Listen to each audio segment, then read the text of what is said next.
Hello friends, good morning. आज हम फिर से लेके आ गए ग्रामर का एक जो है लेसन प्रोनाउन का, जो कि प्रोनाउन का जो पार्ट्स होते हैं, जो 10 पार्ट्स है ना प्रोनाउन का 10 ठो, उसमें से हमने क्या बोलते हैं 7 तक तो पढ़ लिया था। उसके बाद जो है यानी कि अभी 8वां पढ़ेंगे, 9वां पढ़ेंगे, फिर 10वां पढ़ेंगे, यानी कि 10 टोटल प्रोनाउंस के ये काइंड्स हैं, इसका हम पढ़ेंगे। तो इससे पहले क्या होगा कि इसमें क्या बोलते हैं रेसिप्रोकल प्रोनाउन क्या है, एंड जो है ये रिलेटिव प्रोनाउन क्या है, एंड इंट्रोगेटिव प्रोनाउन क्या है, उसके बारे में पढ़ेंगे। उससे पहले अगर हमारे वीडियो पे क्या बोलते चैनल पर अगर आप नए हैं तो कृपया करके चैनल को सब्सक्राइब कर लीजिए एंड बेल आइकन को भी दबा दीजिए ताकि आपको नए वीडियो का नोटिफिकेशन मिलता रहे। तो चलिए चलते हैं क्लास की तरफ। क्या है आपका क्लास? तो रेसिप्रोकल प्रोनाउन क्या होता है? ये हमारा है 8वां प्रोनाउन का काइंड्स। रेसिप्रोकल प्रोनाउन क्या है? रेसिप्रोकल प्रोनाउन तो क्या है कि each other and one another, ये दोनों, ये जो दिख रहा है हमारे पास each other and one another, इसी को कहा जाता है रेसिप्रोकल प्रोनाउन।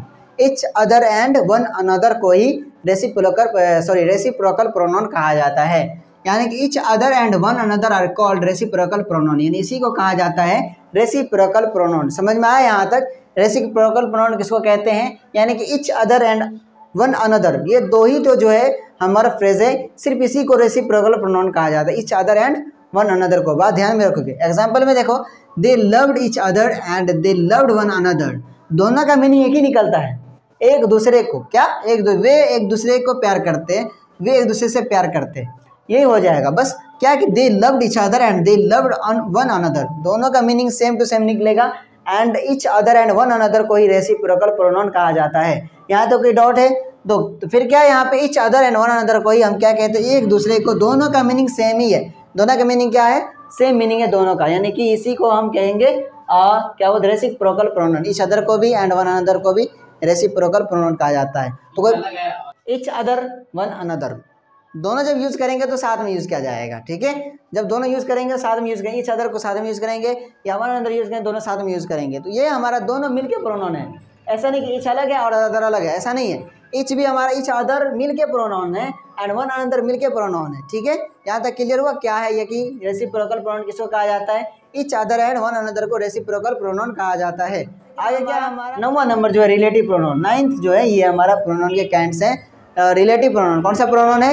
रिलेटिव से ही पता चलता है किसी से रिलेट होगा, किसी से जान पहचान बढ़ाता होगा, उसी को कहते हैं रिलेटिव। तो कैसे? देखो क्या है इसका डेफिनेशन कि सेंटेंस में अपने से पहले क्या है? सेंटेंस में अपने से पहले प्रयुक्त किसी नॉन या प्रोनाउन, सेंटेंस में अपने से पहले किसी प्रयुक्त नॉन या प्रोनाउन, किसी नॉन या प्रोनाउन के बदले आकर उस नॉन या प्रोनाउन को पुनरुक्ति, यानी कि वहाँ पे जो पूर्ण विराम दिया रहता है, पूर्ण विराम जो रहता है वहाँ पे सेंटेंस को जो पूरा करते हैं, पुनरुक्ति को रोकता है, यानी पूर्ण विराम को हटाता है यहाँ पे। और क्या कहते हैं? उस नॉन या प्रोनाउन का संबंध अपने से आगे वाले सेंटेंस को, अपने से आगे जो सेंटेंस आ रहा है, अपने से आगे जो शब्द आएगा उसको जोड़ता है, उसी को कहा था रिलेटिव प्रोनाउन। रिलेटिव क्या हो गया? रिलेशन बढ़ाया या नहीं बढ़ाया?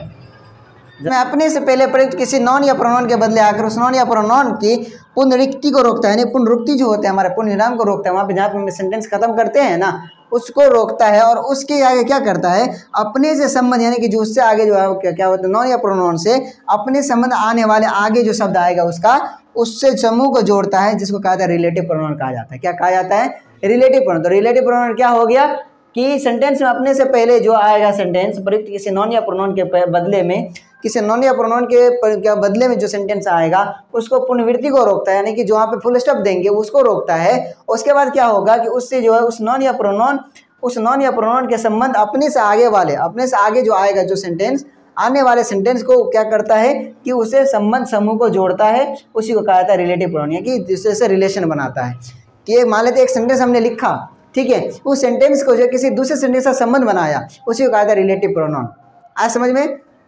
सपोज मैंने मान लिया कि हमारा ए है, ए हमारा बी से कोई लेना देना है नहीं, ठीक है? ए हमारा एक सेंटेंस है, बी हमारा एक सेंटेंस है।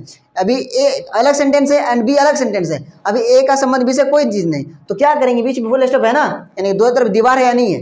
दीवार है ना, तो दीवार को हटा देना, दोनों का संबंध मिला देना, यही हमारा होता है रिलेटिव प्रोनाउन।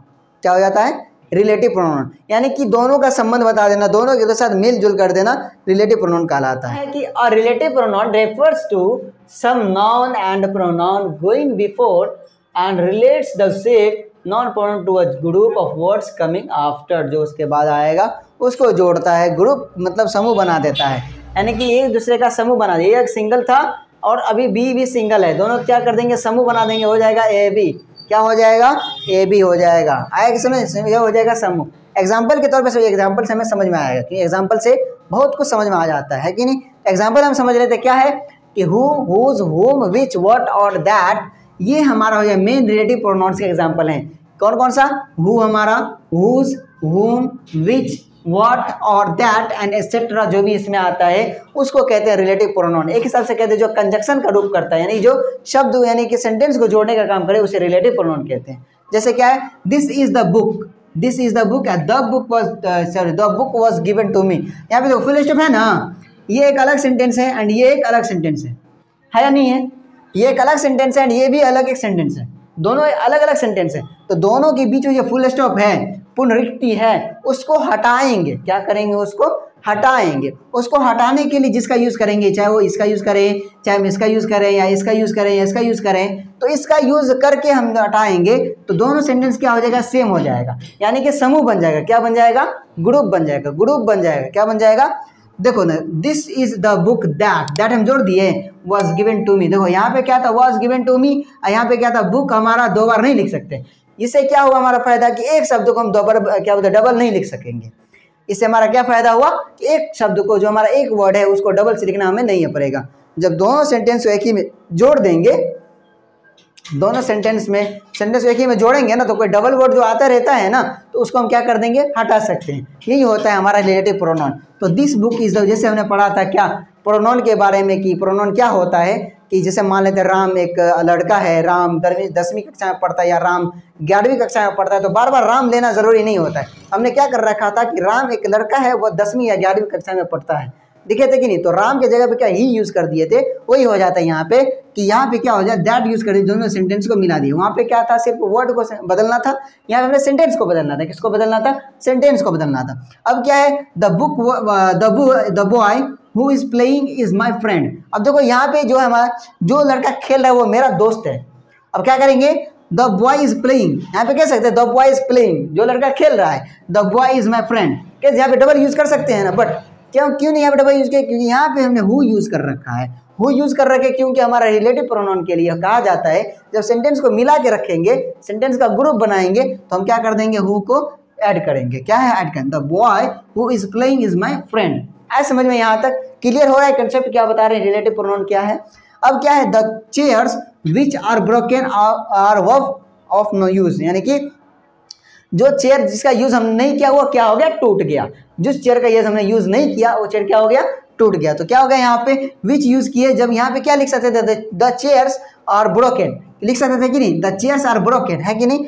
फिर क्या लेते थे, chairs of no use, the chairs are of no use लिख सकते थे ना, यानी कि डबल सेंटेंस बन सकता था। डबल सेंटेंस को एक सेंटेंस करने के लिए हमने क्या यूज किया, विच यूज किया। तो ये हो गया हमारा विच, हु एंड दैट जो हमारा है, वो हो गया रिलेटिव प्रोनाउन के एग्जांपल है। अगला प्रोनाउन की तरफ जो क्या है, इंट्रोगेटिव प्रोनाउन, जो कि हमारा सबसे लास्ट एंड 10वां जो है कैंट्स ऑफ प्रोनाउन है, सबसे लास्ट है। तो क्या होता है इंट्रोगेटिव। अब इंट्रोगेटिव से ही पता चलता है किसी से सवाल करना, इंट्रो करना है कि इंट्रोडक्शन लेना। भाई तुम्हारा नाम क्या है, तुम कौन हो, तुम कहाँ से हो, किस कक्षा में पढ़ते हो, क्या करते हो, ये हमारा हो गया क्या चीज़, इंट्रोगेटिव प्रोनाउन का एग्जांपल्स। जिससे देखो ना, जिस प्रोनाउन का प्रयोग प्रश्न करने के लिए किया जाता है, किस करने के लिए, क्या करने के लिए, प्रश्न करने के लिए, क्या करने के लिए, प्रश्न करने के लिए जिस प्रोनाउन का यूज़ किया जाता है, उसको कहा जाता है इंट्रोगेटिव प्रोनाउन। यानी कि इंट्रोगेटिव, किसी से इंट्रोगेट होना, किसी को अपना इंट्रोडक्शन बताना। वो हमें सवाल करेगा तो इंट्रोडक्शन बताएंगे, यानी कोई हमसे सवाल करेगा तब ने इंट्रोडक्शन बताएंगे। भाई तुम पूछोगे कि तुम्हारा नाम क्या है, तब ने बताएंगे मेरा नाम फला या कुछ भी है कि नहीं। तो हम इंट्रोडक्शन दे दिए, तो इसको कहते हैं यानी किसी से सवाल करना इंट्रोगेटिव सेंटेंस कहलाता है। उसी हिसाब से इंट्रोगेटिव प्रोनाउन, यानी कि जिस प्रोनाउन के द्वारा किसी से सवाल करते हैं, उसको कहा जाता है इंट्रोगेटिव प्रोनाउन। क्या कहा जाता है, इंट्रोगेटिव, जो कि हमने पहले क्लास में ही पढ़ चुके थे इंट्रोगेटिव प्रोनाउन के बारे में, कि जो हमने थोड़ा हिंदी में एग्जाम्पल दे रखा था, उसी में थोड़ा पढ़े थे। आप वीडियो का लिंक डिस्क्रिप्शन में है, आप देख सकते हैं जाके। तो जिस प्रोनाउन का प्रयोग प्रश्न करने के लिए, क्या करने के लिए किया जाता है, प्रश्न यानी सवाल पूछने के लिए किया जाता है, उसका प्रयोग कहते हैं इंट्रोगेटिव प्रोनाउन कहा जाता है। कौन सा प्रोनाउन कहा जाता है, इंट्रोगेटिव प्रोनाउन कहा जाता है। यानी जिस प्रोनाउन का प्रयोग प्रश्न करने के लिए, सवाल पूछने के लिए, क्वेश्चन करने के लिए, किसी को क्वेश्चन करने के लिए अगर यूज करेंगे, उसका कहा जाता है इंट्रोगेटिव प्रोनाउन। आया समझ में आ रहा है पूरी क्लास को। देखो क्या है, the pronoun used for asking a question, किसी से क्वेश्चन पूछने के लिए जो कहते हैं उसको कहते हैं हम इंट्रोगेटिव प्रोनाउन। क्या कहते हैं? इंट्रोगेटिव प्रोनाउन कहा जाता है। जैसे देखो हु आर यू, तो यहाँ पे क्या कर, तुम कौन हो, सवाल कर रहे हैं कि इंट्रोगेटिव यानी सवाल कर रहे हैं ना, who are you. Whose is this book, किसका बुक है। Which is yours, which is sorry yours, which is yours, है कि नहीं, आपका कौन सा है। तो यहाँ पे जो है हु, वी, हुज और विच, ये जो हमारा 3 हम प्रोनाउंस यहाँ पे लिखे और हम छोड़ दिए एक्सेट्रा, जो भी आता है बीच में WH वर्ड में जो भी आएगा, WH फैमिली में वही आता है हमारा इंट्रोगेटिव में। जैसे व्हाट हो गया, व्हेन हो गया, हुज हो गया, व्हेन हो गया, वेयर हो गया, व्हाई हो गया, ये हमारा हो गया इंट्रोगेटिव प्रोनाउन के एग्जांपल। इसमें हु, हुज एंड विच जो आया इसमें इंट्रोगेटिव प्रोनाउन के एग्जांपल हैं ये सब। आए समझ में यहाँ तक? तो ये था हमारा टोटल का टोटल प्रोनाउन का लास्ट और सबसे लास्ट हिस्सा, 9 क्या बोलते हैं 8वां 9वां एंड 10वां प्रोनाउन का हिस्सा है ये सिर्फ और सिर्फ। और इससे जो है इससे पहले हमने 7वां 6वां जो भी पढ़ा है इससे पहला वीडियो का लिंक हमने डिस्क्रिप्शन में दे रखा है। और एंड इंग्लिश कन्वर्सेशन का भी क्लास करते हैं, तो आप जो है जाके वीडियो को देख सकते हैं, जो जिसका लिंक हमने डिस्क्रिप्शन में दिया है। Thank you.